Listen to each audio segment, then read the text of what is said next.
हम सब मानते हैं कि हमारे हनुमान जी आज भी इस धरती पर हैं और ये सिर्फ मानने वाली बात नहीं है, यही सत्य भी है और हर इंसान उनके दर्शन करना चाहता है।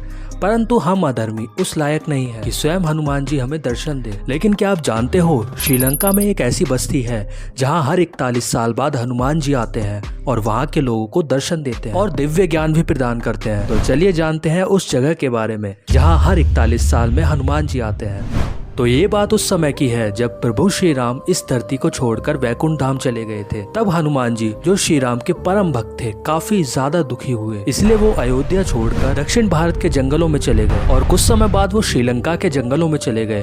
वहाँ मातंग नाम का एक आदिवासी कबीला रहता था। जब उन्हें पता चला कि हनुमान जी वहाँ आए हैं तो उन लोगों ने हनुमान जी की खूब सेवा की, जिससे प्रसन्न होकर हनुमान जी ने उन कबीले वालों को ब्रह्म ज्ञान दिया और उन्हें एक वरदान भी दिया कि हर 41 साल बाद वो मातंग कबीले में आया करेंगे और एक दिन वहाँ उन लोगों के साथ रहेंगे और पीढ़ी दर पीढ़ी उनको ब्रह्म ज्ञान देते रहेंगे। आज मातंग समुदाय बाहरी समाज से पूरी तरह से कटा हुआ है। उनका रहन सहन और पहनावा भी बाहरी लोगों से बिल्कुल अलग है। सबसे बड़ी बात यह है कि उनकी भाषा भी श्रीलंकाई भाषाओं से अलग है। इस समुदाय के लोगों की संख्या केवल 50 से 60 के बीच ही है और ये श्रीलंका के पितुरु पर्वत के जंगलों में रहते हैं। सेतु संगठन नामक संस्था ने इन मातंग समुदाय के लोगों को और करीब से जानने के लिए वनवासी जीवन शैली अपनाई और इनसे संपर्क साधना शुरू किया। संपर्क साधने के बाद उस समूह से उन्हें जो जानकारी मिली उससे वो हैरान रह गए। मातंग संतों से पता चला कि हनुमान जी हर 41 साल बाद उनके कबीले में आते हैं और आखिरी बार 27 मई 2014 को हनुमान जी वहां आए थे और अब 2055 में फिर से वहां जाएंगे। सेतु संगठन का दावा है कि जब हनुमान जी 41 साल बाद मातंग समुदाय के पास रहने आते हैं